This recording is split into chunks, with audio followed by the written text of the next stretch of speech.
ഉന്നത വിദ്യാഭ്യാസ രംഗത്തെ ഏറെ പ്രശസ്തമായ നെഹ്റു ഗ്രൂപ്പ് ഓഫ് ഇൻസ്റ്റിറ്റ്യൂഷൻസിന്റെ ചെയർമാനും മാനേജിംഗ് ട്രസ്റ്റിയുമായ ഒപ്പം നിരവധി പുരസ്കാരങ്ങളും നേടിയിട്ടുള്ള അഡ്വക്കേറ്റ് ഡോക്ടർ പി കൃഷ്ണദാസ് ആണ് നമുക്കൊപ്പം ഇന്ന് ബിഹൈൻഡ് ദ സക്സസിൽ ചേരുന്നത്. സ്വാഗതം.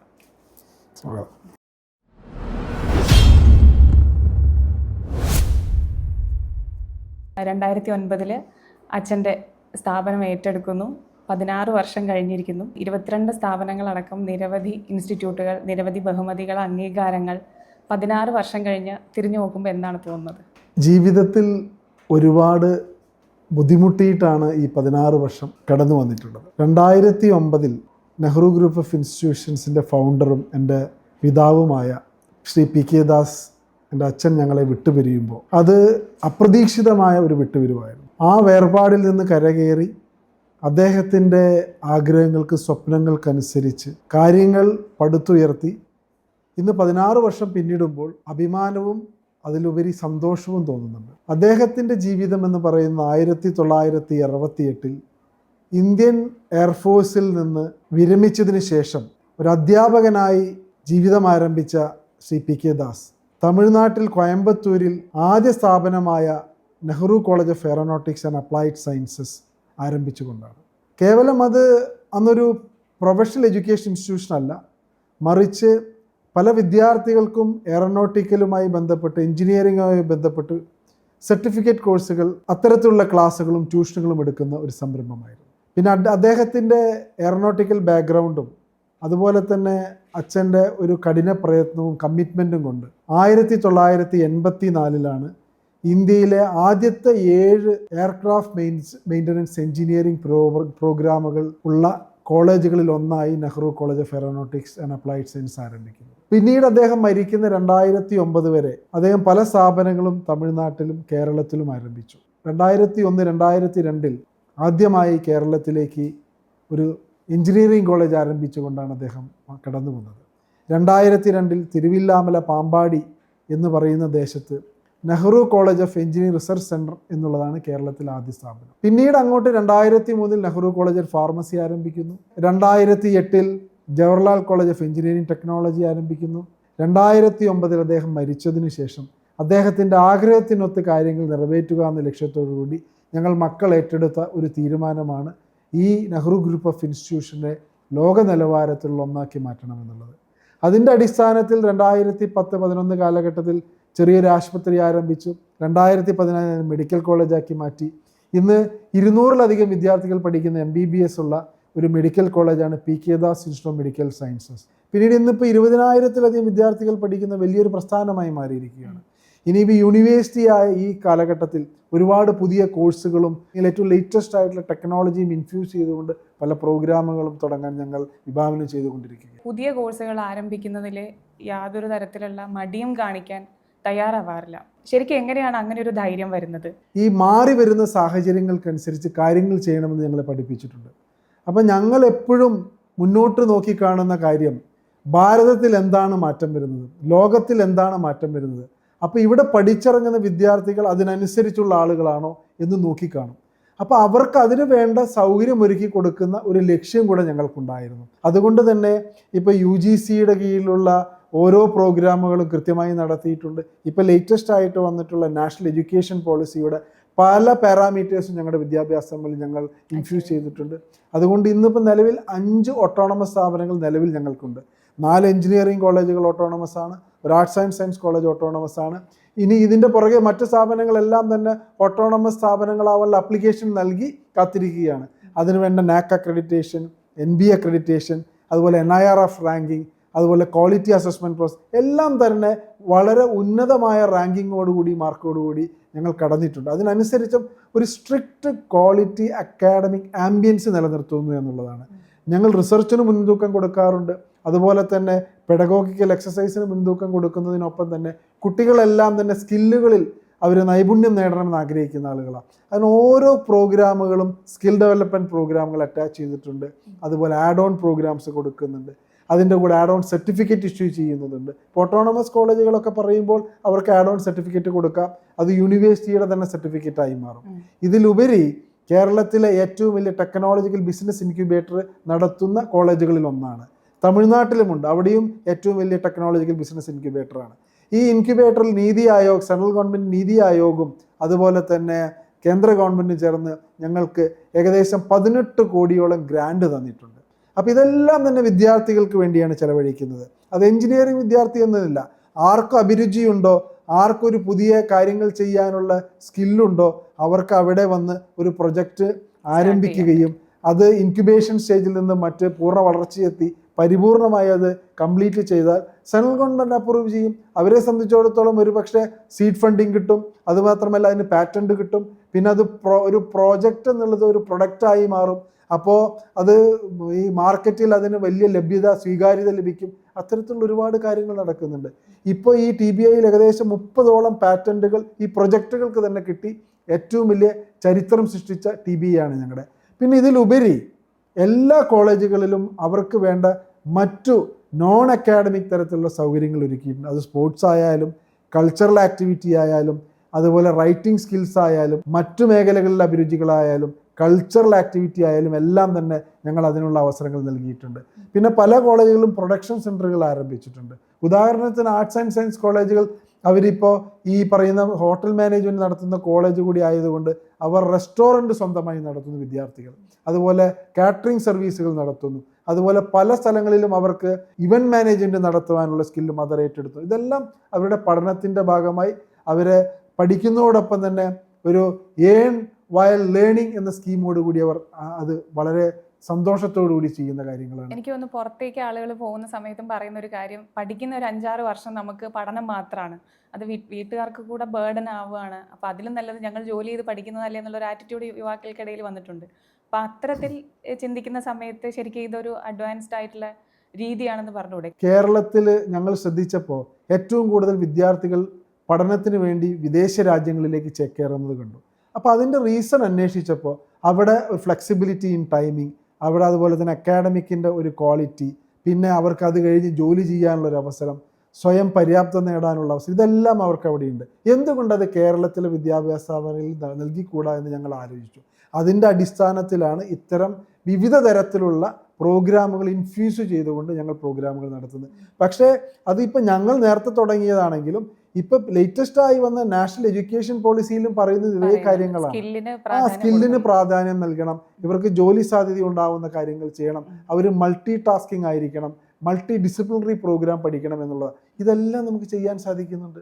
അതുകൊണ്ട് തന്നെ ഞങ്ങളുടെ വിദ്യാർത്ഥികൾ കോളേജ് വിട്ട് പടിക്ക് പുറത്തു പോകുന്നതിന് മുന്നേ തന്നെ 100% ജോലി കിട്ടുന്നുണ്ട്. അതല്ലാത്ത ആളുകൾ, ജോലി വേണ്ട എന്ന് നിശ്ചയിക്കുന്ന ആളുകൾ സ്വന്തമായിട്ട് ബിസിനസ്സോ ഓൺടർപ്രണേഴ്സോ ആയി മാറുന്ന കാഴ്ചയാണ് കണ്ടിരിക്കുന്നത്.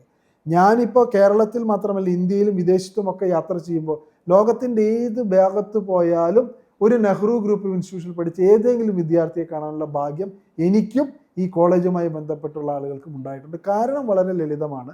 1,00,000-ലധികം വിദ്യാർത്ഥികൾ ഈ കാലഘട്ടത്തിനിടയ്ക്ക് പഠിച്ചിറങ്ങിയിരിക്കുന്നു. അവർ വളരെ സ്ട്രോങ് ആയിട്ടുള്ള വിദ്യാഭ്യാസ രീതി കരസ്ഥമാക്കിയ ആളുകളായതുകൊണ്ട് ലോകത്തിൻ്റെ വിവിധ ഭാഗങ്ങളിൽ അവർ ജോലി ചെയ്യുന്നു. പ്രത്യേകിച്ച് ഞങ്ങളുടെ മോണോപ്പൊളി എന്ന് പറയുന്നത് എയറോനോട്ടിക്സും ഏവിയേഷനുമാണ്. ഏത് എയർക്രാഫ്റ്റ് സർവീസ് എടുത്താലും, ഏത് എയർപോർട്ടിലേക്ക് പോയാലും, ഏത് അതിൻ്റെ മാനുഫാക്ചറിങ് സെക്ടറിലേക്ക് പോയാലും, സർവീസ് സെക്ടറിലേക്ക് പോയാലും ഞങ്ങളുടെ ഒരു വിദ്യാർത്ഥിയെ കാണാതെ പോവാൻ കഴിയില്ല. അപ്പോൾ അതിൻ്റെ ഒരു ശക്തി, അതിൻ്റെ ഒരു ലെഗസി ഈ പഠിക്കുന്ന വിദ്യാർത്ഥികൾക്കൊക്കെ ഉണ്ട്. അപ്പോൾ ആ ഒരു വലിയൊരു കെട്ടുറപ്പും ബോണ്ടിങ്ങും കണക്ടിവിറ്റിയും വേറൊരു സ്ഥാപനത്തിലും പഠിച്ചാൽ കിട്ടുമെന്ന് ഞങ്ങൾക്ക് തോന്നുന്നില്ല. കാരണം ഈ യൂണിവേഴ്സിറ്റികളെല്ലാം തന്നെ ഈ അടുത്ത കാലത്താണ് മറ്റ് സംസ്ഥാനങ്ങളിൽ പ്രൈവറ്റ് യൂണിവേഴ്സിറ്റികൾ വന്നത്. കേരളത്തിൽ പോളിസി ഇല്ലാത്തത് ഡിലേ ആയിപ്പോയി. കേന്ദ്രത്തിലാണെങ്കിൽ 2009 ശേഷം ഡീംഡ് യൂണിവേഴ്സിറ്റി അനുവദിക്കാനുള്ള പോളിസി ഉണ്ടായിരുന്നില്ല. 2022 അത് വീണ്ടും പുനരാരംഭിച്ചപ്പോൾ ആദ്യത്തെ ഡീംഡ് യൂണിവേഴ്സിറ്റിയായി തമിഴ്നാട്ടിലെ, ഇന്ത്യയിലെ 10 ആദ്യത്തെ ഡീംഡ് യൂണിവേഴ്സിറ്റി ഒന്നായി PK ദാസ് ഡീംഡ് യൂണിവേഴ്സിറ്റി കഴിഞ്ഞ വർഷം ഡിക്ലെയർ ചെയ്യപ്പെട്ടു. ഇപ്പോൾ കേരളത്തിലെ ഗവൺമെൻറ്റും പ്രൈവറ്റ് യൂണിവേഴ്സിറ്റി പ്രോത്സാഹിപ്പിക്കുന്ന ഒരു സാഹചര്യത്തിൽ ഞങ്ങൾ അതിന് വേണ്ടി ആപ്ലിക്കേഷൻ കൊടുത്തിട്ടുണ്ട്. ഈ ജൂൺ അല്ലെങ്കിൽ ജൂലൈയിൽ അതിൻ്റെ റിസൾട്ട് പുറത്തു വരും. അതായത് കേരള ഗവൺമെൻറ്റിൻ്റെ ഫൈനൽ പോളിസി പുറത്തു വരുമ്പോൾ ആദ്യത്തെ പ്രൈവറ്റ് യൂണിവേഴ്സിറ്റി ആയിട്ട് PK Das private university Nehru ഗ്രൂപ്പിൻ്റെ ഇവിടെ യാഥാർത്ഥ്യമാകും എന്നുള്ളതാണ് സത്യം. സ്വാശ്രയ മേഖലയോട് വളരെ മുഖം തിരിഞ്ഞിരുന്ന ഒരു സമീപനമായിരുന്നു കേരളത്തിനുണ്ടായിരുന്നത്. അന്ന് ഒരുപാട് സ്ഥാപനങ്ങൾ ഉണ്ടായിരുന്നെങ്കിലും പലതും പൂട്ടിപ്പോകേണ്ടി വന്നിട്ടുണ്ട്. അന്ന് സ്വാശ്രയ കോളേജിനോട് മുഖം തിരിച്ച പോലുള്ള ഒരു ആറ്റിറ്റ്യൂഡാണോ ഇപ്പോൾ ഡീംഡ് യൂണിവേഴ്സിറ്റി എന്ന് പറയുന്ന സമയത്ത് കേരളത്തിൽ ഉണ്ടാവുന്നത്, അല്ലെങ്കിൽ ആറ്റിറ്റ്യൂഡ് മാറിയിട്ടുണ്ടോ? കേരളത്തിൽ ഇപ്പോഴും ഡീംഡ് യൂണിവേഴ്സിറ്റികളിലേക്ക് സ്വീകാര്യതയില്ല, അല്ലെങ്കിൽ സ്വാഗതം ചെയ്യുന്നില്ല. ഗവൺമെൻറ് അത് അതിൻ്റെ പോളിസി കൊണ്ട് തന്നെ വേണ്ട എന്ന് പറഞ്ഞിരിക്കുന്നു. പകരം പ്രൈവറ്റ് യൂണിവേഴ്സിറ്റിയാണ് അവർ എൻകറേജ് ചെയ്യുന്നത്. പോളിസിയിൽ ഒരുപാട് മാറ്റം വന്നിട്ടുണ്ട്. സർക്കാർ ഒരു പോസിറ്റീവ് ആറ്റിറ്റ്യൂഡ് എടുത്തിട്ടുണ്ട്. പക്ഷേ എന്നാലും പല മേഖലകളിലും അതിന് എതിർപ്പുമുണ്ട്. കാരണം കേരളത്തിലെ ആളുകൾ, നമ്മൾ മലയാളികൾ എന്നും നമ്മൾ കൊട്ടിഘോഷിക്കും നമ്മൾക്കെല്ലാം അറിയാമെന്നുള്ളതാണ്. പക്ഷേ സത്യസന്ധമായി പറഞ്ഞാൽ പല മലയാളികളും കേരളം വിട്ട് പുറത്തു പോകാത്ത ആളുകളുണ്ട്. അവർക്ക് ലോകത്തിൽ എന്താണ് സംഭവിക്കുന്നതെന്നോ മറ്റ് സംസ്ഥാനങ്ങളിൽ എന്താണ് സംഭവിക്കുന്നോ, ഇൻഡസ്ട്രി എങ്ങനെ മാറുന്നു എന്നുള്ളതോ സർവീസ് സെക്ടർ എങ്ങനെ മാറുന്നു എന്നുള്ളതോ ഒന്നും തന്നെ അവർ ഇപ്പോഴും മനസ്സിലാക്കിയിട്ടില്ല. പക്ഷേ കേരളത്തിൽ ഇപ്പോഴത്തെ ഭരണാധികാരികൾ, പ്രത്യേകിച്ച് ഇപ്പോഴത്തെ ഗവൺമെൻറ് വളരെ ഇച്ഛാശക്തിയോടുകൂടി എടുത്ത ഈ തീരുമാനം ഈ പുതിയ തലമുറയ്ക്ക് വളരെ ഗുണകരമായിരിക്കും. ആൻഡ് കേരളം ശരിക്കും പറഞ്ഞാൽ ഒരു മുന്നോട്ടുള്ള യാത്രയിൽ തന്നെയാണ്. ഈ വിദ്യാഭ്യാസത്തിൽ ഈ വിപ്ലവകരമായി മാറ്റം വരുമ്പോൾ പുതിയ കുറേ യൂണിവേഴ്സിറ്റികൾ വരും. അപ്പോൾ ഇൻ്റർനാഷണൽ തലത്തിലുള്ള കോഴ്സുകൾ വരും, ഇൻ്റർനാഷണൽ തലത്തിലുള്ള ഫാക്കൽറ്റീസ് വരും, സ്റ്റുഡൻസിനെ ഇൻ്റർനാഷണലി എക്സ്ചേഞ്ച് ചെയ്യാനുള്ള അവസരങ്ങൾ വരും. അതുപോലെ ഫാക്കൽറ്റീസ്, ടീച്ചേഴ്സിനും പുറം രാജ്യങ്ങളിലെ ടീച്ചേഴ്സിന് ഇവിടെ വന്ന് പഠിപ്പിക്കാനുള്ള അവസരങ്ങൾ വരും. അപ്പോൾ ഒരു മൾട്ടി കൾച്ചറൽ, ഒരു മൾട്ടി ഡിസിപ്ലിനറി മാത്രം മൾട്ടി കൾച്ചറൽ ഒരു വലിയ ഒരു ടോട്ടൽ ഒരു സിങ്കിങ് നമുക്കുണ്ടാവും. അപ്പോൾ ലോകം നമ്മുടെ വിരൽത്തുമ്പിലേക്ക് അല്ലെങ്കിൽ കേരളത്തിലേക്ക് കടന്നു വരും. ശരിക്കും പറഞ്ഞാൽ ഈ കേരളത്തിൽ എല്ലാവരും ഒത്തൊരുമിച്ച് ഒരു ശരിയായ രീതിയിൽ മുന്നോട്ട് പോയാൽ മറ്റൊരു സിംഗപ്പൂരാക്കാൻ പറ്റിയ ഒരു ഇടമാണ് കേരളം. കാരണം ചെറിയ സംസ്ഥാനം, ഏറ്റവും കൂടുതൽ ഹ്യൂമൻ റിസോഴ്സ്, ഏറ്റവും കൂടുതൽ പൊട്ടൻഷ്യൽ ആയിട്ടുള്ള സ്കില്ലുള്ള യൂത്ത്ഫുൾ ആയിട്ടുള്ള ആളുകളാണ്. ഇവരെ ശരിയായ ദിശയിലേക്ക് തിരിച്ചുവിടുക, ഇവിടെ അതിനുവേണ്ടി ഇൻഡസ്ട്രീസിനുള്ള ഒരു പ്ലാറ്റ്ഫോം ഒരുക്കുക, അവർക്ക് വേണ്ട സപ്പോർട്ടുകൾ നൽകുക, ഇതെല്ലാം ചെയ്താൽ ഇവിടെ പഠിച്ചിറങ്ങുന്ന വിദ്യാർത്ഥികൾ മാത്രമല്ല മറ്റു സംസ്ഥാനങ്ങളിൽ നിന്നും മറ്റു രാജ്യങ്ങളിലും കേരളത്തിൻ്റെ ഈ പ്രകൃതി രമണീയമായ സുന്ദരമായ ഈ സംസ്ഥാനത്തേക്ക് ഒഴുകിയെത്തുമെന്ന കാര്യത്തിൽ യാതൊരു സംശയവുമില്ല. അതിന് പരിപൂർണമായ സപ്പോർട്ടാണ് ആവശ്യം. വളരെ ഫ്ലെക്സിബിളായ നോംസും പോളിസീസും ഉണ്ടെങ്കിൽ ഈ കേരളത്തിൽ ഇപ്പോൾ വിഭാവനം ചെയ്തിട്ടുള്ള പ്രൈവറ്റ് യൂണിവേഴ്സിറ്റി ഇന്ത്യക്ക് തന്നെ മാതൃകയായി തീരുമെന്നാണ് എൻ്റെ വിശ്വാസം. കഴിഞ്ഞ വർഷമാണ് നിയമസഭയിൽ ഉന്നത വിദ്യാഭ്യാസ മന്ത്രി പുറത്തേക്ക് കുട്ടികൾ പോകുന്നതിനെക്കുറിച്ച് പഠിക്കാനായിട്ട് ഒരു കമ്മീഷൻ വെക്കും എന്ന് പറയുന്നത്. പഠന കമ്മിറ്റി വരികയും ചെയ്തു. കേരളം രാജ്യത്തെക്കാളും ലോകത്തെക്കാളും ഒക്കെ ഏറെ പിന്നിലായിട്ടാണ് ചിന്തിക്കുന്നത്, മുന്നോട്ട് ചിന്തിക്കാറില്ല. ഇങ്ങനെ പോവുകയാണെങ്കിൽ കേരളത്തിലൊരു ബ്രെയിൻ ഡ്രെയിൻ ഉണ്ടായിരിക്കാം എന്ന് താങ്കൾ അന്ന് പറഞ്ഞിരുന്നു. അതും കഴിഞ്ഞ് 2 വർഷം കഴിഞ്ഞാണ് നിയമസഭയിൽ ഈ കാര്യം വരുന്നതും പഠന കമ്മിറ്റി വരുന്നതും കേരളത്തിലെ വിദ്യാഭ്യാസ നിലവാരം ഉയർത്തുകയും സിലബസ് മാറ്റുന്നത് അടക്കമുള്ള പുതിയ കാര്യങ്ങളിലേക്ക് സർക്കാർ കടക്കുകയും ചെയ്തത്. താങ്കൾക്ക് എന്താണ് അപ്പോൾ തോന്നിയത്? ഇതിന് കണക്റ്റഡ് ആയിട്ട് എനിക്കൊരു കാര്യം പറയുവാനുണ്ട്. കേരളത്തിലെ ചേംബർ ഓഫ് കേരള കോളേജസ് എന്ന് പറഞ്ഞൊരു സംഘടനയുണ്ട്, CKC. ഇതിന് 1400-ലധികം പ്രൊഫഷണൽ വിദ്യാഭ്യാസ രംഗത്ത് പ്രവർത്തിക്കുന്ന കോളേജുകൾ ഉൾപ്പെട്ടൊരു സംഘടനയാണ്. അതിൻ്റെ സംസ്ഥാന അധ്യക്ഷനാണ് ഞാൻ. ഞങ്ങൾ കഴിഞ്ഞ 2 വർഷമായി കേരള സർക്കാരിൻ്റെ മുന്നിലും കേരള പൊതുസമൂഹത്തിന് മുന്നിലും ഉയർത്തിയിട്ടുള്ള ഒരു ടാഗ് ലൈനാണ് stop migration, study in Kerala. കാരണം വേറെ ഒന്നുമല്ല, കേരളത്തിലെല്ലാം ഉണ്ട്, പക്ഷേ ഇത് ഉപയോഗിക്കാനുള്ള ഒരു പ്ലാറ്റ്ഫോം ഒരുക്കിയാൽ ഇത് മുഴുവൻ ഉപയോഗിക്കപ്പെടുകയും ഇവിടെ തന്നെ പഠിച്ച് നന്നാവുകയും ചെയ്യും. അതാണ് പിന്നീട് സർക്കാർ ഏറ്റെടുത്ത ഈ tag line, stop migration, study in Kerala. അതുമാത്രമല്ല, ഇന്നിപ്പോൾ ഡ്രഗ്സിൻ്റെയും മറ്റു പല പ്രശ്നങ്ങളുമുള്ളത് പല രാജ്യങ്ങളിലേക്കും പല സംസ്ഥാനങ്ങളിലേക്കും വിദ്യാർത്ഥികൾ പോകുമ്പോൾ തീർച്ചയായും അതിനവരുടെ ഇൻഫ്ലുവൻസ് ഉണ്ടാവും. അതെല്ലാം ഒഴിവാക്കാൻ കേരളം പോലൊരു സംസ്ഥാനത്ത് പഠിക്കുന്നത് നല്ലതാണ്. പക്ഷെ അതിനുള്ള സൗകര്യങ്ങൾ നമ്മൾ ഒരുക്കി കൊടുക്കണം. അതുകൊണ്ടാണ് ഞാൻ മുന്നേ പറഞ്ഞ, പണ്ട് തന്നെ ഇത് പറയുവാനുള്ള കാരണം, കേരളത്തിലെ വിദ്യാർത്ഥികളും പഠിച്ചിറങ്ങുന്ന ആളുകളും പുറത്തേക്ക് പോകുന്നു. ആ ബ്രെയിൻ ഡ്രെയിനേജ് സ്റ്റോപ്പ് ചെയ്യണമെങ്കിൽ അതിനുള്ള സൗകര്യങ്ങൾ കേരളത്തിൽ ഉടൻ തന്നെ അതിനുള്ള പ്ലാറ്റ്ഫോം ഒരുക്കണം എന്നുള്ളത്. അത് വളരെ ഫോർച്ചുനേറ്റ് ആയിട്ട് തന്നെ പറയട്ടെ, ഈ കേരളത്തിൻ്റെ മുഖ്യമന്ത്രി ഉൾപ്പെടെയുള്ള കേരളത്തിൻ്റെ ഇപ്പോഴത്തെ ഗവൺമെൻറ് അതിശക്തമായ തീരുമാനം എടുക്കുകയും ഇതിൽ കാര്യമായ എന്തൊക്കെയോ ഉണ്ട്, കേരളത്തിൽ ആളുകൾ പുറത്തേക്ക് പോകുന്ന നിർത്തിയേ പറ്റൂ എന്നൊരു തീരുമാനമെടുത്തതിൻ്റെ അടിസ്ഥാനത്തിലാണ് ഇത്തരം തീരുമാനങ്ങൾ വന്നത്. എന്തായാലും ഒരു കാര്യം എനിക്ക് പറയുവാൻ കഴിയും, കേരളത്തിൽ ഇത്രയും ശക്തരായ വിദ്യാഭ്യാസ സമ്പന്നരായ ഒരുപാട് ചെറുപ്പക്കാരികളുള്ള യങ്സ്റ്റേഴ്സുള്ള രാജ്യമാണ് കേരളം. ഇവിടുത്തെ ഈ യൂത്തിൻ്റെ ഈ പവർ ഇവിടെ യൂസ് ചെയ്താൽ കേരളം സ്വർഗ്ഗതുല്യമാകുമെന്ന കാര്യത്തിൽ യാതൊരു സംശയവും വേണ്ട. പക്ഷെ അമിതമായ രാഷ്ട്രീയവും അമിതമായ മറ്റ് ഇടപെടലുകളും ഒഴിവാക്കി ഇവരെയെല്ലാം പ്രവർത്തിക്കുവാനുള്ള അല്ലെങ്കിൽ ഒരു പ്രവർത്തന സ്വാതന്ത്ര്യം, ഫ്ലെക്സിബിലിറ്റി കൊടുത്താൽ കേരളം എല്ലാവർക്കും മാതൃകയാകുന്ന രീതിയിൽ മുന്നോട്ട് പോകാൻ കഴിയും. അത് ആരോഗ്യ രംഗത്തായാലും വിദ്യാഭ്യാസ രംഗത്തായാലും ഇൻഡസ്ട്രിയിലായാലും ഒക്കെ നമുക്ക് ചെയ്യാൻ കഴിയും. ഇൻഡസ്ട്രി ഫ്രണ്ട്ലി പോളിസി കൊണ്ടുവരണം. ബാങ്കുകളിൽ അത് വളരെ അനായാസമായ ലോൺ സംവിധാനങ്ങൾ കൊടുക്കണം. അതുപോലെ ഗവൺമെൻറ് സബ്സിഡീസ് കൊടുക്കണം. ഇതെല്ലാം കേവലം ഒരു 5 വർഷം കൊടുത്താൽ കേരളത്തിൻ്റെ ഭൂപടം തന്നെ വളരെ വ്യത്യസ്തമായ രീതിയിൽ മാറ്റിയെടുക്കാൻ നമുക്ക് സാധിക്കും. കേരളം ശക്തമായ ഒരു സ്റ്റേറ്റാണ്, ഒരു സംശയവും വേണ്ട. അപ്പോൾ ഇത്രയും അഭ്യസ്തവിദ്യരായ ആളുകളുള്ള ഒരു സംസ്ഥാനത്ത് എന്തുകൊണ്ട് നമ്മൾ മുന്നോട്ട് വരുന്നില്ല എന്ന് വെച്ചാൽ പോളിസി ബ്ലോക്കായിരുന്നു. ആ പോളിസി ഇപ്പോൾ ചേഞ്ച് ആയിട്ടുണ്ട്. അതിനെ നാം സ്വാഗതം ചെയ്യുന്നതോടൊപ്പം തന്നെ മറ്റെല്ലാവരും കൂടി ഏറ്റെടുത്ത് നടപ്പിലാക്കിയാൽ ഏറ്റവും നല്ലൊരു സംസ്ഥാനമായി മാറാൻ കേരളത്തിന് സാധിക്കും. വിദ്യാഭ്യാസത്തിനനുസരിച്ചുള്ള രീതിക്കുള്ള ഒരു ജോലി കിട്ടുക എന്നതും കിട്ടിയാൽ തന്നെ അതിനനുസരിച്ചുള്ള ഒരു ശമ്പളം, അതായത് ജീവിത നിലവാരം ഉയർത്താനുള്ള അത്രയും സാഹചര്യം കേരളത്തിൽ ഇല്ല എന്നാണ് 3/4 ആളുകളും വിശ്വസിക്കുന്നത്. അങ്ങനെയാണ് കേരളത്തിലെ സാഹചര്യങ്ങൾ. പഠനത്തിന് ശേഷം എന്ത് എന്നുള്ള ഒരു ബ്ലോക്ക് അവിടെ. താങ്കൾ അതിനെ പ്രതിരോധിക്കുന്നത് പഠനത്തിലുള്ള രീതികൾ മാറ്റിക്കൊണ്ടാണ്. പഠനത്തിൽ തൊഴിൽ നൈപുണ്യം അടക്കമുള്ള പുതിയ കാലത്ത് പഠിക്കേണ്ടതായ കാര്യങ്ങളെല്ലാം പഠിച്ചു കഴിഞ്ഞു കഴിഞ്ഞാൽ കേരളത്തിൽ സാധ്യതകളുണ്ടെന്നാണ് താങ്കൾ ഇപ്പോഴും വിശ്വസിക്കുന്നത്. ശരിക്കും അത് പഠിച്ചു കഴിഞ്ഞു കഴിഞ്ഞാൽ കേരളത്തിൽ അങ്ങനെ ഒരു സാഹചര്യമുണ്ടോ? കേരളത്തിൽ പഠിച്ച് വിദ്യാർത്ഥികൾ പുറത്തിറങ്ങുന്നതോടൊപ്പം തന്നെ ഈ വിദ്യാർത്ഥികൾ ഇവിടെ തന്നെ ഒരു ownership, that is N entrepreneur അല്ലെങ്കിൽ ഒരു ഓണ്ടർപ്രണറായി മാറിയാൽ, പ്രത്യേകിച്ച് സ്വയം തൊഴിൽ അല്ലെങ്കിൽ അവർ സ്വന്തമായ ഒരു സംരംഭം ആരംഭിക്കുക, അതിനുള്ള സ്റ്റാർട്ടപ്പുകൾക്കുള്ള സപ്പോർട്ട് നൽകുക, ഗവൺമെൻറ് അതിനുള്ള സപ്പോർട്ട്, ഇത്തരത്തിലുള്ള കാര്യങ്ങൾ വന്നാൽ ഇവിടെ ജോലി സാധ്യതയുണ്ടാകും. പിന്നെ ഇവിടെ ശമ്പളം കുറവാണെന്നുള്ള വസ്തുത ഒരു സത്യമാണ്. കാരണം ശമ്പളം കൊടുക്കണമെങ്കിൽ വരുമാനം വേണം. വരുമാന സ്രോതസ്സിലാണ് പലപ്പോഴും ഗവൺമെൻറ്റിൻ്റെ പല ഡിപ്പാർട്ട്മെൻറ്റിൽ കൈവയ്ക്കാറ്. ഇവിടെ ഇപ്പോൾ ഉദാഹരണത്തിന് കേരളത്തിൽ ഒരു പ്രസ്ഥാനത്തിനും ഒരു നിശ്ചിത അളവിൽ അധികം ഭൂമി പോലും കൈവയ്ക്കാൻ കഴിയില്ല. ഈ ഭൂമിയുടെ ആവശ്യത്തിനനുസരിച്ച് അതിനൊരു എക്സംഷനെങ്കിലും കൊടുക്കണ്ടേ? എക്സംഷൻ കൊടുക്കുമെന്ന് പറയുന്നല്ലാതെ ഇത് കൊടുത്ത ചരിത്രമില്ല. കേരളത്തിൽ തന്നെ എല്ലാ വിദ്യാഭ്യാസ സ്ഥാപനങ്ങളും നേരിടുന്നൊരു പ്രശ്നമാണ്. കേരളത്തിലെ പല ഇൻഡസ്ട്രീസും നേരിടുന്ന പ്രശ്നമാണ്. അപ്പോൾ ഇത്തരത്തിലൊരു ലോക്കിംഗ് സിസ്റ്റം ഉണ്ടാകുമ്പോൾ ഇവിടെ വളർച്ചയ്ക്കുള്ള സാധ്യത കുറയും. അപ്പോൾ മുരടിപ്പിലേക്ക് പോകും. അതാണ് പറയുന്നത്, ഇവിടെ ഫ്ലെക്സിബിലിറ്റി വേണം. ഇവിടെ ശരിക്കും ഒത്തൊരുമിച്ച് പ്രവർത്തിച്ചാൽ, എല്ലാവിധ സൗകര്യങ്ങളും കൊടുത്താൽ, വരുമാനം കൂട്ടുവാനുള്ള ഒരു സംവിധാനം ഉണ്ടായാൽ തീർച്ചയായും അതിന് അനുപാതികമായി ശമ്പളം കൊടുക്കാൻ കഴിയും. ഇപ്പോൾ 10 രൂപ വരുമാനമുള്ള ആളോട് 10 രൂപ ശമ്പളം കൊടുക്കണമെന്ന് പറഞ്ഞാൽ സാധ്യമല്ലല്ലോ. അവിടെയാണ് ഇത് മനസ്സിലാക്കേണ്ടത്. അപ്പോൾ ആ ഗ്യാപ്പാണ് നമ്മൾ അടച്ചുകൊണ്ട് ഇവരെ വളരെ വ്യത്യസ്തമായ രീതിയിൽ ഇവർക്ക് വേണ്ട സപ്പോർട്ടുകൾ കൊടുത്ത് ഇത് തഴച്ചു വളരുവാനുള്ള സംവിധാനങ്ങൾ കൊടുക്കണം. എന്നാൽ മാത്രമേ ഇത് മുന്നോട്ട് പോകാനുള്ളൂ. ഇപ്പം കേരളത്തിൽ സ്പെഷ്യൽ എക്കണോമിക് സോൺ ചില സ്ഥലങ്ങളിലൊക്കെ ഉണ്ട്. സ്പെഷ്യൽ എക്കണോമിക് സോണുകളിൽ ടാക്സുകളില്ല. അവിടുത്തെ ആളുകൾക്ക് നല്ല ശമ്പളം കിട്ടുന്നുണ്ട്. അപ്പോൾ അതിൻ്റെ ഒരു കോപ്പിയും മറ്റു സ്ഥലങ്ങളിലേക്കും കൂടെ വ്യാപിപ്പിച്ചാൽ, ഇപ്പോൾ കേരളത്തിലെ കിൻഫ്ര പോലെയുള്ള പല സ്ഥലങ്ങളിലും പല ഇൻഡസ്ട്രീസും കൊണ്ടുവരാൻ ശ്രമിക്കുന്നുണ്ട്. അവിടെയൊക്കെ ഇപ്പോൾ നേരിടുന്ന പ്രശ്നം പലപ്പോഴും ഭൂമിയുടെ റെൻറ്റ് അല്ലെങ്കിൽ ലീസിന് എടുക്കുമ്പോൾ അതിന് കൊടുക്കുന്ന കാശ് വളരെ വലിയ തുകയാണ് മറ്റ് സംസ്ഥാനങ്ങളുമായി തട്ടിച്ചു നോക്കുമ്പോൾ. അവിടെയെല്ലാം ഒരു സ്ട്രീം ലൈനിങ് പ്രോസസ്സ് കൊണ്ടുവന്ന് അവിടെയെല്ലാം കൂടുതൽ ആളുകളെ ആകർഷിച്ച് പുതിയ പുതിയ സംരംഭങ്ങൾ തുടങ്ങിയാൽ ഈ പറയുന്ന പ്രശ്നം തീരുകയും മറ്റ് രാജ്യങ്ങളിലുള്ള പോലെ തന്നെ ഇവിടെയും ജോലിക്കനുസരിച്ചുള്ള ശമ്പളവും കൊടുക്കാൻ സാധിക്കും. പിന്നെ ഇൻഫ്രാസ്ട്രക്ചറിൻ്റെ കാര്യത്തിൽ കേരളം വളരെ മുന്നോട്ട് പോയിക്കൊണ്ടിരിക്കുകയാണ്. സെൻട്രൽ ഗവൺമെൻറ്റും സ്റ്റേറ്റ് ഗവൺമെൻറ്റും കൈകോർത്തുകൊണ്ട് റോഡുകളെല്ലാം നന്നാക്കിക്കൊണ്ടിരിക്കുന്നു.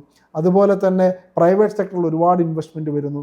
ഇന്നിപ്പോൾ ലോകത്തിലെ തന്നെ ഇന്ത്യയിൽ ഏറ്റവും കൂടുതൽ ഫോറിൻ ഇൻവെസ്റ്റ്മെൻറ്റ് ബാങ്കുകളിൽ കെട്ടിക്കിടക്കുന്ന സംസ്ഥാനമായി കേരളം മാറിയിരിക്കുന്നു. ഈ കാശൊക്കെ എങ്ങനെ ഉപയോഗിക്കണം?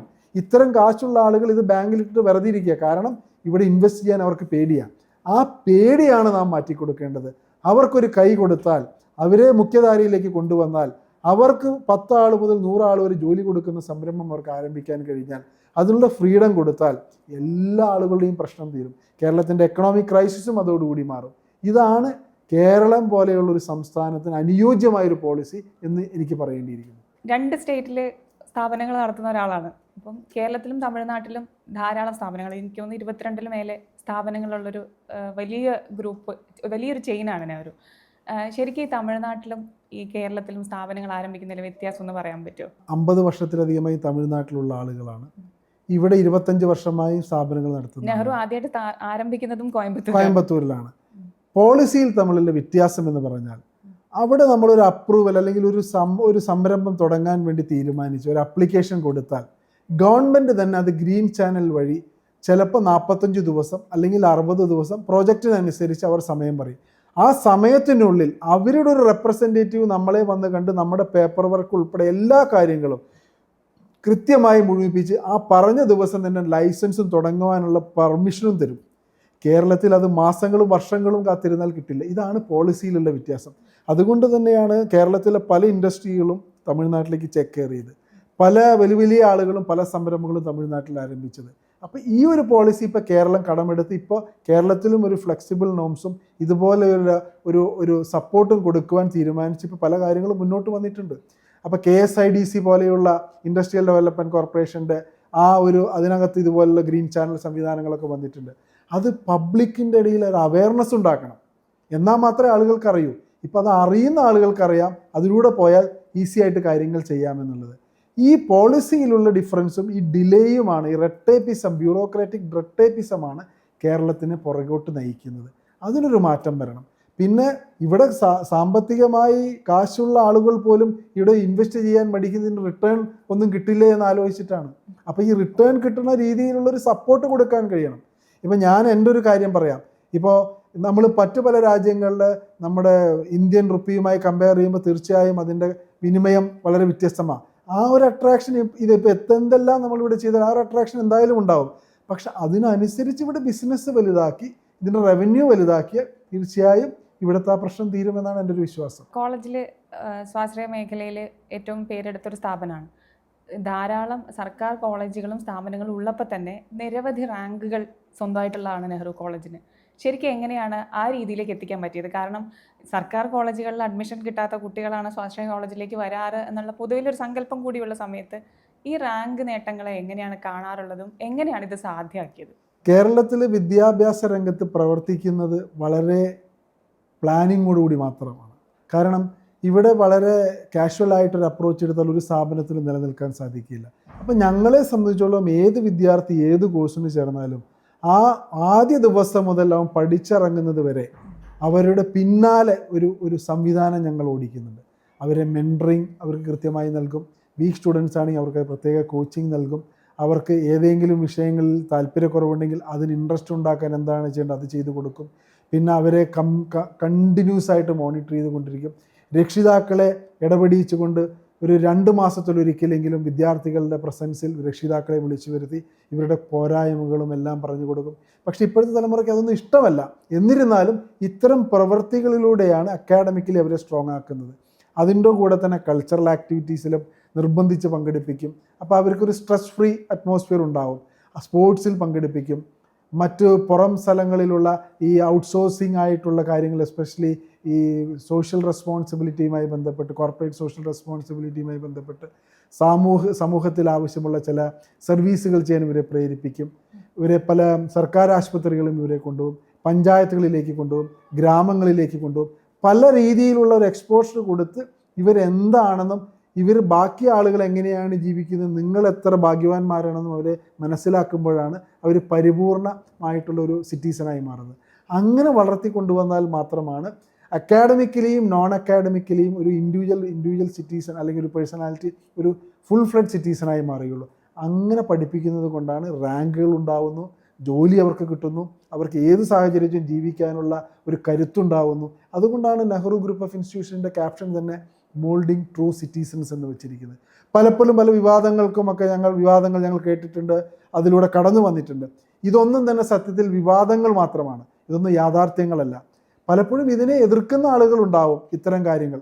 അപ്പോൾ സ്വാഭാവികമായിട്ടും അവരതിന് വിയോജന രേഖപ്പെടുത്തും. അതുമാത്രമല്ല ചിലപ്പോൾ അതിനെതിരെ പ്രതികരിച്ചെന്നിരിക്കും. അത്തരം പ്രതികരണങ്ങളൊക്കെ കണ്ടും കേട്ടും കടന്നും വന്നിട്ടാണ് ഈ പ്രസ്ഥാനം വളർന്നു വന്നത്. നമ്മളെ സംബന്ധിച്ചിടത്തോളം നമുക്ക് ഒറ്റ ലക്ഷ്യമേ ഉള്ളൂ, 100% ക്വാളിറ്റി എഡ്യൂക്കേഷൻ കൊടുക്കുക. ഒരു വിദ്യാർത്ഥി ചേർന്നാൽ, വിദ്യാർത്ഥി പഠിച്ചിറങ്ങുമ്പോൾ അക്കാഡമിക് സർട്ടിഫിക്കറ്റ് മാത്രമല്ല ഏതു മേഖലയിലും സ്വന്തമായോ അല്ലെങ്കിൽ മറ്റൊരാളുടെ കീഴിലോ മറ്റൊരു ദേശത്തോ എന്തിനും പ്രാപ്തരായ ഒരു ഇൻഡിവിജ്വലാക്കി മാറ്റുക. അവരെ സോഷ്യലി റെസ്പോൺസിബിൾ സിറ്റിസണാക്കി മാറ്റുക. പൊളിറ്റീഷ്യൻ ആവാം, അല്ലെങ്കിൽ ജുഡീഷ്യറിയിലേക്ക് പോകാം, അല്ലെങ്കിൽ സർക്കാർ ഉദ്യോഗസ്ഥനാവാം, അല്ലെങ്കിൽ മറ്റു ജോലി ചെയ്യാം, അതല്ലെങ്കിൽ സാമൂഹ്യ സേവനം നടത്താം. എന്തിനും പ്രാപ്തരായ ഒരാളുകളാക്കും. അതിനുദാഹരണമാണ് ഞങ്ങളുടെ എല്ലാ സ്ഥാപനങ്ങളും. NCC എല്ലാ സ്ഥാപനങ്ങളിലുമുണ്ട്, NSS എല്ലാ സ്ഥാപനങ്ങളിലുമുണ്ട്. NSS കേരളത്തിലെ ഈ നെഹ്റു കോളേജിലെ NSS 2 വർഷം കണ്ടിന്യൂസ് ഇന്ത്യയിലെ മികച്ച NSS യൂണിറ്റായി തിരഞ്ഞെടുക്കപ്പെട്ടിട്ടുണ്ട്.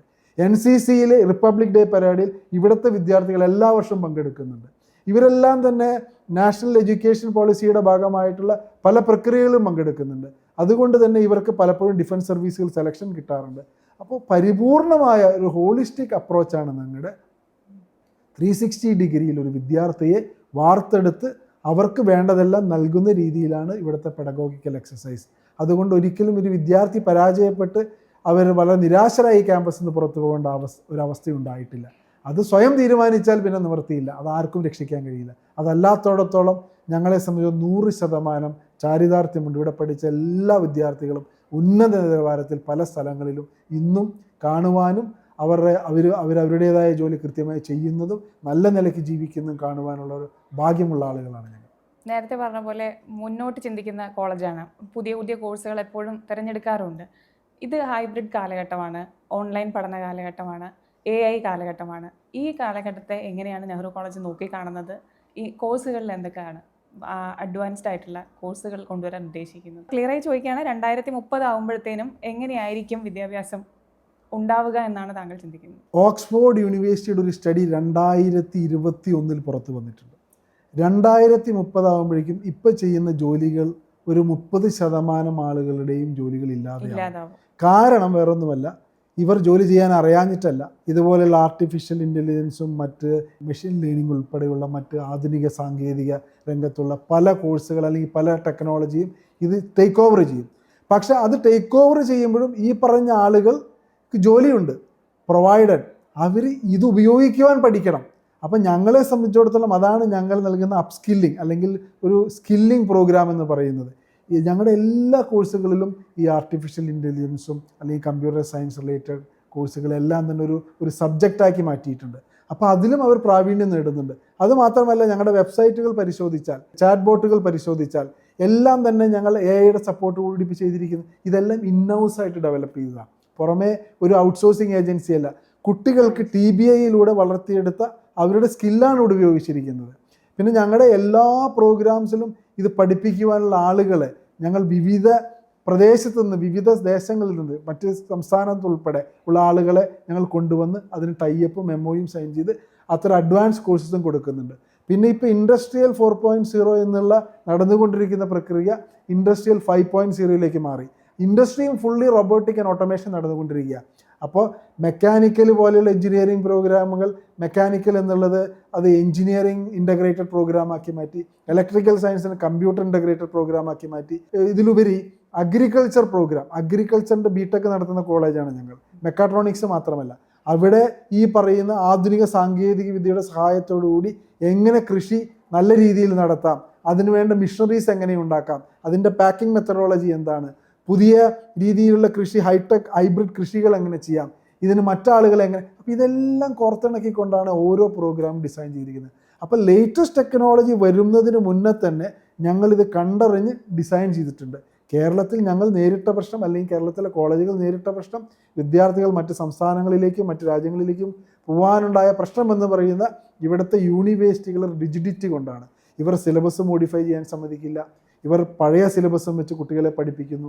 അതെല്ലാം മാറ്റം വരണം. ഇപ്പോൾ ഓട്ടോണമസ് ആയപ്പോൾ ഞങ്ങൾക്ക് സിലബസ് മോഡിഫൈ ചെയ്യാൻ അവസരമുണ്ടായി, ഞങ്ങൾ മാറ്റി. അങ്ങനെ എല്ലാ കോളേജുകൾക്കും ഏറ്റവും ലേറ്റസ്റ്റ് ആയ സിലബസുകൾ കൊടുക്കുവാനുള്ള ഒരു അവസരം ഉണ്ടായാൽ മാത്രമാണ് വിദ്യാർത്ഥികൾക്ക് ഇവിടെ കേരളത്തിൽ പഠിക്കാനുള്ള ഒരു ആഗ്രഹം ഉണ്ടാവുകയുള്ളൂ. ഈ പഴഞ്ചൻ സിലബസും പഴഞ്ചൻ സംവിധാനങ്ങളിലും പഠിക്കാൻ ആർക്കും താല്പര്യമില്ല. ഇപ്പം ലേണിംഗ് എന്ന് പറയുന്നത് fun and learn and fun എന്നുള്ളതാണ് എൻ്റെ ക്യാപ്ഷൻ. പഠിക്കുന്നതോടൊപ്പം തമാശ വേണം, മറ്റ് ആക്ടിവിറ്റികൾ വേണം, അവർക്ക് എല്ലാ എൻവയോൺമെൻറ്റിലും ഫ്രീഡം വേണം, ഫ്ലെക്സിബിലിറ്റി വേണം. ഇത് കൊടുക്കുവാൻ നമുക്ക് സാധിച്ചാൽ എല്ലാം പരിപൂർണമായി തന്നെ ഇവർ ഏറ്റവും നല്ല വിദ്യാർത്ഥികളും ഏറ്റവും നല്ല പ്രൊഫഷണൽസുമായി മാറും. വിദ്യാഭ്യാസം എന്ന് പറയുന്നത് എല്ലാവർക്കും കിട്ടണം, ഈക്വൽ ഓപ്പർച്യൂണിറ്റിയാണ്. എല്ലാവർക്കും കിട്ടുമ്പോഴാണ് വിദ്യാഭ്യാസത്തിൻ്റെ പൂർണ്ണത എന്ന് പറയുന്നത്. ഒരു സ്ഥാപനത്തിൻ്റെ മേലധികാരി എന്നുള്ള നിലയ്ക്ക് ഒരു പാവപ്പെട്ട ഒരു വിദ്യാർത്ഥിയെ സഹായിക്കാൻ, അല്ലെങ്കിൽ വളരെ കഴിവുള്ള കുട്ടിയാണ് പക്ഷേ സാമ്പത്തികമായി പിന്നാക്കം നിൽക്കുന്ന കുട്ടികൾക്ക് വേണ്ടിയിട്ട് താങ്കൾ എന്താണ് ചെയ്യുക അല്ലെങ്കിൽ ചെയ്യാറുള്ളത്? ഞങ്ങളെ സംബന്ധിച്ചിടത്തോളം പാവപ്പെട്ട വിദ്യാർത്ഥി എന്നതിലുപരി പഠിക്കാൻ മിടുക്കരായ വിദ്യാർത്ഥികൾ പാവപ്പെട്ടവരാണെങ്കിൽ ഞങ്ങൾക്ക് നെഹ്റു വിജ്ഞാൻ സ്കോളർഷിപ്പ് എന്നൊരു സ്കോളർഷിപ്പ് ഉണ്ട്. ഞങ്ങൾ അതിനെ സംബന്ധിച്ചിടത്തോളം ഫീസ് മുഴുവൻ ഫ്രീ ആയി ഒഴിവാക്കിക്കൊണ്ടവരെ പഠിപ്പിക്കും. അതുമാത്രമല്ല, അവർക്ക് മറ്റ് സപ്പോർട്ടുകൾ ഞങ്ങൾ നൽകും. അങ്ങനെ എത്രയോ വിദ്യാർത്ഥികൾ പഠിച്ചു പോയിട്ടുണ്ട്. ഒരുപാട് വിദ്യാർത്ഥികൾ പഠിച്ചുപോയ പല വിദ്യാർത്ഥികളും പല സ്ഥലങ്ങളിലും വലിയ നിലയ്ക്ക് ഇത് ജോലി ചെയ്യുന്നു. ഇപ്പോഴും അത് തുടർന്നു കൊണ്ടിരിക്കുന്നു. ഇതുകൂടാതെ ഒരുപാട് സ്കോളർഷിപ്സ് ഞങ്ങൾ കൊടുക്കുന്നുണ്ട് മാർക്ക് അടിസ്ഥാനത്തിൽ, അതുപോലെ എക്കണോമിക്കലി വീക്കറായ ആളുകൾക്ക്, പിന്നെ അതുപോലെ തന്നെ മറ്റ് അവശത അനുഭവിക്കുന്ന ആളുകൾ, അല്ലെങ്കിൽ ഹാൻഡിക്യാപ്റ്റായ ആളുകൾക്ക്, അങ്ങനെ പലർക്കും പല ടൈപ്പ് സ്കോളർഷിപ്സ് ഞങ്ങൾ കൊടുക്കുന്നുണ്ട്. സ്കോളർഷിപ്പ് കൊടുക്കുന്നതിൻ്റെ ലക്ഷ്യം വെറുതെ സ്കോളർഷിപ്പ് കൊടുത്ത് പഠിക്കാൻ വരിക എന്നുള്ളതല്ല, പഠിച്ച് അവർക്ക് ജീവിതത്തിൽ ഉപകാരപ്രദമായ രീതിയിൽ അവർ മാറണം, അതിനുകൂടെ സജ്ജമായ ആളുകൾക്ക് സ്കോളർഷിപ്പ് കൊടുക്കാറുള്ളൂ. കേവലം ഒരു ഫില്ലിംഗ് ഏർപ്പാട് അത് ഞങ്ങൾ ചെയ്യാറില്ല. എനിക്ക് പഠിക്കണം, എന്തെങ്കിലും കോഴ്സിന് പഠിക്കണം, അപ്പോൾ എനിക്ക് സാമ്പത്തിക ബുദ്ധിമുട്ടുണ്ട്, അപ്പോൾ നെഹ്റു കോളേജ് ഒരു ഫ്രീ സ്കീം നടത്തുന്നുണ്ട്, അവിടെ പോയി ചേരാം എന്ന് പറഞ്ഞാൽ ഞങ്ങൾ കൊടുക്കില്ല. ഞങ്ങൾ അവരെ കറക്റ്റായിട്ട് മോണിറ്റർ ചെയ്ത് അവരെ കൗൺസിൽ ചെയ്ത് പഠിക്കുന്നതുകൊണ്ട് ഗുണവും ദോഷവും മനസ്സിലാക്കി നിങ്ങൾ ആരാവണം എങ്ങനെയാവണം എന്ന് വരെ അവർക്ക് പറഞ്ഞു കൊടുത്തിട്ടാണ് ഞങ്ങളിത് ചെയ്യാറ്. ഇപ്പോൾ ഈ വർഷം ഞങ്ങൾ പുതിയൊരു സംവിധാനം കൂടെ ആരംഭിച്ചിട്ടുണ്ട്. അഡ്മിഷൻ വരുന്ന വിദ്യാർത്ഥികൾക്കെല്ലാം തന്നെ ഒരു കൗൺസിലിംഗ്, അത് സൈക്കോമെട്രിക് ടെസ്റ്റിൻ്റെ മറ്റൊരു രീതിയിലുള്ള ഒരു സോഫ്റ്റ്വെയറിലൂടെ കംപ്ലീറ്റ് അനലൈസ് ചെയ്തുകൊണ്ട് അവരെ മനസ്സിലാക്കിയിട്ട് അവർക്ക് ഏതിലാണ് അഭിരുചി, അവരെന്ത് പഠിച്ചാലാണ് നന്നാവുക, അവരേറ്റവും കൂടുതൽ അവരുടെ സ്കിൽസ് ഏതിലാണ്, എല്ലാം തന്നെ ഈ സോഫ്റ്റ്വെയറിൽ നമുക്ക് മനസ്സിലാവാൻ കഴിയും. എന്നിട്ട് അവരോട് കൗൺസിൽ ചെയ്യും.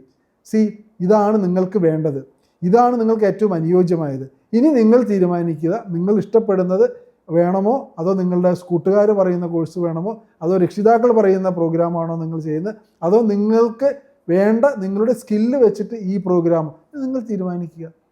അപ്പോൾ അവരെ സംബന്ധിച്ചിടത്തോളം അവർക്ക് ചോയ്സ് അപ്പോൾ ഉണ്ടാവും. അങ്ങനെ വരുന്ന വിദ്യാർത്ഥികൾ ഒരിക്കലും തന്നെ പരാജയപ്പെടില്ല. കാരണം മനസ്സിൻ്റെ ഉള്ളിൽ ഉറങ്ങിക്കിടക്കുന്ന സ്വപ്നങ്ങൾക്കാണ് നമ്മൾ നിറം കൊടുക്കുന്നത്. അതിലൂടെ മാത്രമേ ഒരു വിദ്യാർത്ഥിയെ പരിപൂർണമായിട്ട് വളർത്തിയെടുക്കാൻ സാധിക്കുകയുള്ളൂ. അവർ മൾട്ടി ടാസ്കിംഗ് ആയി ഹൈലി പ്രൊഫഷണലായി മാറും. അത് ഞങ്ങൾ ഈ വർഷം മുതൽ ആരംഭിച്ചിട്ടുണ്ട്. തീർച്ചയായും ഇതുവരെയുള്ള അഡ്മിഷൻസിൽ ഞങ്ങൾക്ക് അതിൻ്റെ ഗുണം കണ്ടിട്ടുണ്ട്. ഇപ്പോൾ ഒരുപാട് അഡ്മിഷൻ ഞങ്ങളുടെ ഓൾമോസ്റ്റ് എല്ലാ കോഴ്സുകളിലും പകുതിയിലധികം ആയിട്ടുണ്ട്. അവരെല്ലാം തന്നെ ഈ ടെസ്റ്റ് കംപ്ലീറ്റ് ചെയ്തിട്ടുണ്ട്. ഇതിന് പുറമെ അവരുടെ മെറിറ്റ് അടിസ്ഥാനത്തിലുള്ള ബാക്കി കാര്യങ്ങളോട് ചെക്ക് ചെയ്തിട്ടാണ് കൺഫർമേഷൻ. സാർ ഈ മേഖലയിലുള്ള ആളെല്ലാം നേരത്തെ പറഞ്ഞു, നിയമ മേഖലയിലുള്ള ആളാണ്. സ്വന്തം മേഖല ഇഷ്ടപ്പെട്ട ഒരു കരിയർ ആയിരിക്കുമല്ലോ എന്തായാലും ചൂസ് ചെയ്തിട്ടുണ്ടാവുക. അപ്പോൾ അച്ഛൻ്റെ ഒരു ഉത്തരവാദിത്വം ഏറ്റെടുത്ത് ഈ മേഖലയിലേക്ക് വരുമ്പോൾ നഷ്ടബോധം തോന്നിയിരുന്നു? ഒരിക്കലുമില്ല. കാരണം കുട്ടിക്കാലം മുതൽ തന്നെ പ്രീ ഡിഗ്രിക്ക് പഠിക്കുന്ന കാലം മുതൽ തന്നെ അച്ഛൻ്റെ കൂടെ യാത്ര ചെയ്തിട്ടും അച്ഛൻ പറയുന്നത് കേട്ടും വളർന്നിട്ടുള്ള ആളുകളാണ് ഞങ്ങളെല്ലാം. അതുകൊണ്ട് തന്നെ ഈ ലോ ചെയ്യുന്ന കാലഘട്ടത്തിൽ ഉൾപ്പെടെ പലപ്പോഴും അഡ്മിഷൻ സമയത്ത് അഡ്മിഷൻ കൗൺസിലിങ്ങിന് പോകുന്ന ഒരു ഇതുണ്ടായിരുന്നു. ദാറ്റ് മീൻസ് അന്ന് മുതൽ എഡ്യൂക്കേഷൻ എന്താണെന്നും ഇതിൻ്റെ എന്താണ് വേണ്ടതെന്നൊക്കെ മനസ്സിലാക്കിയിട്ടാണ് മുന്നോട്ട് പോയിരുന്നത്. പിന്നെ ലോ എൻ്റെ ഒരു പാഷൻ ആയതുകൊണ്ട് വക്കീലായി ഒരു 7 വർഷത്തോളം പ്രാക്ടീസ് ചെയ്തു. പക്ഷേ ഇത് രണ്ടും കൂടെ കൊണ്ടുപോകാൻ സാധ്യമല്ല എന്ന് മനസ്സിലാക്കിയപ്പോൾ 2004 പരിപൂർണമായി കോടതിയിൽ പോകുന്നത് നിർത്തി. പിന്നീട് നിയമപരമായി അല്ലെങ്കിൽ മറ്റു കാര്യങ്ങളൊക്കെ ചെയ്തിരുന്നു എന്ന് മാത്രം. പക്ഷേ 2009 അച്ഛൻ മരിച്ചതിന് ശേഷം പരിപൂർണമായി ഇതിലേക്ക് ഇറങ്ങി വന്നു. ഇത് പരിപൂർണമായി ഇഴകിച്ചേർന്ന് മുന്നോട്ട് പോയതാണ്. അപ്പോൾ എനിക്കൊരു നഷ്ടബോധം തോന്നിയിട്ടില്ല. ഇത് രണ്ടും, പ്രത്യേകിച്ച് ലോ പഠിച്ചതുകൊണ്ട് അതിൻ്റെ അഡ്വാൻറ്റേജാണ് എനിക്കുണ്ടായിട്ടുള്ളത്. പിന്നെ മാനേജ്മെൻറ്റ് പ്രോഗ്രാമാണ് പിന്നെ ചെയ്ത്, തീർച്ചയായും അതിൻ്റെയും അഡ്വാൻറ്റേജ് ഉണ്ടായിട്ടുണ്ട്. തീർച്ചയായും ഇത് രണ്ടും സംയോജിപ്പിച്ച് കൊണ്ടുപോകുന്നതുകൊണ്ട് പല കാര്യങ്ങളും ചെയ്യുവാനും പല കാര്യങ്ങളും ശരി ഏത് തെറ്റും തിരിച്ചറിയുവാനും എനിക്ക് വളരെ പെട്ടെന്ന് മനസ്സിലാക്കുവാനും അതുപോലെ ചെയ്യുവാനും കഴിയും. 22ലധികം സ്ഥാപനങ്ങളുണ്ട്, 10-20,000 മേലെ കുട്ടികളുണ്ട്, ധാരാളം സ്റ്റാഫുണ്ട്. ഇവരെല്ലാവരെയും മാനേജ് ചെയ്യാനും കോർഡിനേറ്റ് ചെയ്യാനും എങ്ങനെയാണ് സാധിക്കുന്നത്? മാത്രമല്ല ഇവിടെ എല്ലാം സിസ്റ്റമാറ്റിക് ആയിട്ടാണ് കാര്യങ്ങളെല്ലാം നടക്കുന്നത്.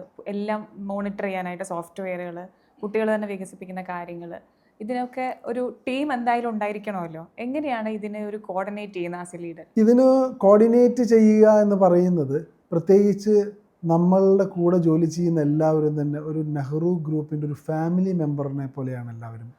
ആരെയും തന്നെ വ്യത്യസ്തമായി കാണാറില്ല. അപൂർവം ചില ആളുകൾ മറ്റിച്ചുണ്ടെങ്കിലേ ഉള്ളൂ.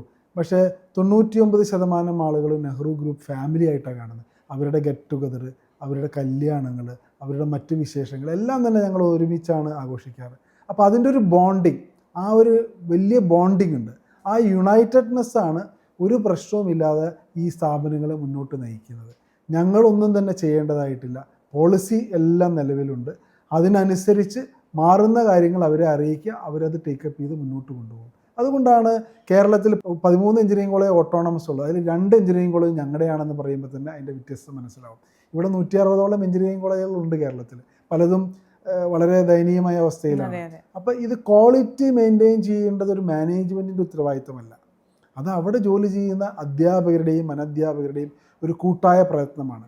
അവർക്ക് വേണ്ടത് എന്താണെന്നുള്ളത് മനസ്സിലാക്കി അത് എത്തിച്ചു കൊടുക്കുക എന്നുള്ളതാണ് ഒരു മാനേജ്മെൻറ്റിൻ്റെ ദൗത്യം. കാലത്തിനൊപ്പം സഞ്ചരിക്കുക എന്നുള്ളതിനേക്കാളും കൂടുതൽ കാലത്തിന് മുന്നേ സഞ്ചരിക്കുമ്പോഴാണ് ശരിക്കും ഒരു ബിസിനസ്സുകാരനായാലും ഏതൊരു സ്ഥാപനം നടത്തുന്ന ആളായാലും അതും ആ സ്ഥാപനം മുന്നോട്ട് പോവുക. പ്രത്യേകിച്ച് വിദ്യാഭ്യാസ കാര്യത്തിൽ മുന്നോട്ട് ചിന്തിക്കണം. ഇത്തരം ഇൻസൈറ്റ്സ് എവിടെ നിന്നാണ് കിട്ടുന്നത്? എന്താണ് അതിന് ചെയ്യാറുള്ളത്? പുതിയ കാര്യങ്ങൾ മനസ്സിലാക്കുവാൻ വേണ്ടി നമ്മൾ എപ്പോഴും ശ്രമിക്കും. പ്രത്യേകിച്ച് ഇന്നത്തെ പല മാഗസീൻസ്, അതുപോലെ ന്യൂസ് ഐറ്റംസ്, പിന്നെ റിസർച്ച് പേപ്പേഴ്സ്, പിന്നെ ഇൻ്റർനെറ്റിലൂടെ വരുന്ന വാർത്തകൾ, ഇതിലുപരി ഒരുപാട് സ്ഥലങ്ങളിൽ സഞ്ചരിക്കും. പല രാജ്യങ്ങളിലും സഞ്ചരിക്കും, പല സംസ്ഥാനങ്ങളിലും പോയിട്ടുണ്ട്. മിക്കവാറും 30-ലധികം രാജ്യങ്ങൾ സഞ്ചരിച്ചിട്ടുണ്ട്. അവിടെയൊക്കെ പോകുമ്പോൾ ഇത്തരത്തിൽ ഇൻഡസ്ട്രികൾ കാണും, ഇൻസ്റ്റിറ്റ്യൂഷൻസ് വിസിറ്റ് ചെയ്യും. അതിനാണ് കൂടുതൽ സമയം ചെലവഴിക്കാറ്. അപ്പോൾ മാറി വരുന്നത് എന്താണോ അത് അപ്പം നമുക്ക് മനസ്സിലാക്കുവാനും അതിനനുസരിച്ച് ചേഞ്ചസ് ഇവിടെ കൊണ്ടുവരാൻ ഞങ്ങൾക്ക് സാധിച്ചിട്ടുണ്ട്. പിന്നെ ഞങ്ങളെ സംബന്ധിച്ചിടത്തോളം ഇപ്പോൾ ഭാരതത്തിലാണെങ്കിൽ തന്നെ, അല്ലെങ്കിൽ കേരളത്തിലും തമിഴ്നാട്ടിലും ആണെങ്കിൽ തന്നെ വലിയ ഒരു കണക്ഷൻ, ഒരു ഫ്രണ്ട് സർക്കിൾ തന്നെ പറയട്ടെ, സുഹൃത്ത് വലയം വളരെ ശക്തമാണ്. അത് ഇൻഡസ്ട്രിയിലുള്ള ആളുകൾ, അല്ലാത്ത ആളുകൾ, എല്ലാ മേഖലയിലുള്ള ആളുകളും. അപ്പോൾ അവരോടൊക്കെ സംവാദിക്കുമ്പോൾ പല ആശയങ്ങളും കിട്ടും. ആശയങ്ങൾ നല്ലതാണെന്ന് തോന്നി നമ്മൾ ഇംപ്ലിമെൻറ്റ് ചെയ്യും. അങ്ങനെയാണ് ഇതിനെ ഒരു പടി മുന്നിലേക്ക് എപ്പോഴും നമ്മൾ നയിക്കുവാനുള്ള ഒരു പ്രത്യേക സ്കില്ലായിട്ട് ഇതിനെ കാണുന്നത്. ബന്ധങ്ങൾ എപ്പോഴും നല്ലതാണ്. ക്രൈസിസിനെ ഓവർകം ചെയ്യാൻ ഒരു ആസ് എ ലീഡർ അല്ലെങ്കിൽ ഒരു സ്ഥാപനത്തിൻ്റെ മേധാവി എന്ന നിലയ്ക്ക് താങ്കൾ എന്താണ് ചെയ്യാറുള്ളത്? ഏത് ക്രൈസിസ് നേരിടുമ്പോഴും ഞാൻ എൻ്റെ അച്ഛനെയാണ് ഓർക്കാറ്. അദ്ദേഹത്തിൻ്റെ ഒരു പ്രത്യേക കമ്മിറ്റ്മെൻറ്റും ഒരു ധൈര്യവുമുണ്ട്. അത് ഞങ്ങൾക്കും പകർന്നു കിട്ടിയിട്ടുണ്ട്. പിന്നെ കൂടെ നിൽക്കുന്ന ജോലിക്കാർ, അത് അധ്യാപകരായിക്കോട്ടെ അനധ്യാപകരായിക്കോട്ടെ മറ്റു മേഖലയിൽ പ്രവർത്തിക്കുന്ന ആളുകൾ, എല്ലാവരും ഒരേ സ്വരത്തിൽ കൂടെ നിന്നിട്ടുണ്ട്. പിന്നെ ഇതിനെല്ലാം മറികടക്കാൻ എന്നെ പോലെയുള്ള ആളുകൾക്ക് ആവശ്യത്തിന് വായനയും അതിലപ്പുറം മെഡിറ്റേഷനുമുണ്ട്. അപ്പോൾ തീർച്ചയായും ഇത്തരം ക്രൈസിസിൽ മറികടക്കാൻ ഈ മെഡിറ്റേഷൻ മാത്രം ധാരാളമാണെന്നുള്ളൊരു വിശ്വാസമാണ്, ഇതെൻ്റെ അനുഭവമാണ്. ഫാമിലി വിശേഷങ്ങളും കൂടെ പറയാം. എൻ്റെ ഫാമിലിയെ സംബന്ധിച്ചിടത്തോളം ഞങ്ങൾ 3 മക്കളാണ്. ഞാൻ മൂത്തതാണ്. എൻ്റെ താഴെ സിസ്റ്ററാണ്, ഡോക്ടറാണ്. അതിൻ്റെ താഴെ അനുജനാണ്, ഈ വിദ്യാഭ്യാസ മേഖലയിൽ തന്നെ കോയമ്പത്തൂരുള്ള എല്ലാ കാര്യങ്ങളും ചുക്കാൻ പിടിക്കുന്ന അദ്ദേഹമാണ്. ഞങ്ങൾ കൂട്ടായിട്ട് ഒരു ഫാമിലി എന്ന നിലയ്ക്ക് കൂട്ടായിട്ട് ഒറ്റക്കെട്ടായിട്ടാണ് കാര്യങ്ങൾ ചെയ്യുന്നത്. ഞങ്ങളെ സംബന്ധിച്ചിടത്തോളം അച്ഛൻ പറഞ്ഞു തന്ന കാര്യങ്ങൾ അതുപോലെ ഞങ്ങൾ പ്രാവർത്തികമാക്കുകയാണ്. ഞങ്ങൾ ചെയ്യുന്നതിലൊന്നും തന്നെ തിരിച്ചെന്തെങ്കിലും കിട്ടണമെന്ന് വെച്ച് ഞങ്ങൾ ചെയ്യാറില്ല. ഞങ്ങളൊരു പാഷനാണ്. ആ പാഷൻ അനുസരിച്ച് എല്ലാ കാര്യങ്ങളും ഭംഗിയായി ചെയ്യുന്നു. ഇപ്പോൾ എൻ്റെ കുടുംബത്തെക്കുറിച്ച് പറഞ്ഞാൽ എനിക്ക് 2 മക്കളാണുള്ളത്, ഭാര്യയും 2 മക്കളും. ഭാര്യ എന്നെ സഹായിക്കാൻ കോളേജുകളിൽ വരാറുണ്ട്, ഡോക്ടർ സുമിത. മകനെന്ന് പറയുന്നത് മഹേശ്വർദാസ്, +2 കഴിയുന്നു. മോളെന്ന് പറയുന്നത് വരദ, 10th പഠിക്കുന്നു. അതുപോലെ തന്നെ എൻ്റെ സിസ്റ്റർ ഡോക്ടർ തുളസിയുടെ ഭർത്താവ് ഡോക്ടർ കൃഷ്ണകുമാർ, RC കൃഷ്ണകുമാർ, ആ ഹോസ്പിറ്റലിൽ തന്നെ ഡയറക്ടറാണ്. മകനുള്ളത് എൻജിനീയറിംഗ് പഠിച്ചുകൊണ്ടിരിക്കുന്നു. അദ്ദേഹത്തിൻ്റെയും മകൻ്റെയും പേര് കൃഷ്ണദാസ് തന്നെയാണ്. അതുപോലെ അനുജൻ്റെ പേര് ഡോക്ടർ കൃഷ്ണകുമാറാണ്, CEO ആൻഡ് സെക്രട്ടറി ഈ ഗ്രൂപ്പിൻ്റെ. അദ്ദേഹത്തിൻ്റെ ഭാര്യ ഡോക്ടർ ചൈതന്യ, സ്കൂളുകൾ നോക്കുന്നത് അവരാണ്. അതുകൂടാതെ മക്കളെന്ന് പറയുന്നത് ദയാകൃഷ്ണയും ദേവ്കൃഷ്ണയുമാണ്. ഇവർ 2 ആളും ചെറിയ ക്ലാസ്സുകളിലാണ് പഠിക്കുന്നത്. അവരും. ഇതാണ് ഞങ്ങളുടെ ചെറിയ ഫാമിലി. അമ്മ ജീവിച്ചിരിക്കുന്നുണ്ട്. അമ്മയാണ് ഞങ്ങളുടെ കെട്ടുറപ്പിൻ്റെ ഏറ്റവും വലിയ കാതലായ കാര്യം. അപ്പോൾ ഞങ്ങളെ സംബന്ധിച്ചിടത്തോളം അമ്മ ഉപദേശിക്കുന്ന പോലെ അച്ഛൻ പറഞ്ഞു തന്നിട്ടുള്ള വഴികളിലൂടെ സഞ്ചരിച്ച് കാര്യങ്ങൾ മുന്നോട്ട് കൊണ്ടുപോവുക എന്നുള്ളതാണ് ഞങ്ങളുടെ ദൗത്യം. അത് ഞങ്ങൾ വളരെ സന്തോഷത്തോടു കൂടി, ഒരു പ്രശ്നവുമില്ലാതെ എല്ലാവർക്കും സ്വീകാര്യമായ രീതിയിൽ പരമാവധി കാര്യങ്ങൾ ചെയ്ത് മുന്നോട്ട് പോകുന്നു. 2002 ആരംഭിച്ച ഈ യാത്ര ഇനിയും ഏറ്റവും മനോഹരമായി മുന്നോട്ട് പോകട്ടെ എന്ന് ആശംസിക്കുന്നു. നന്ദി. Thank you.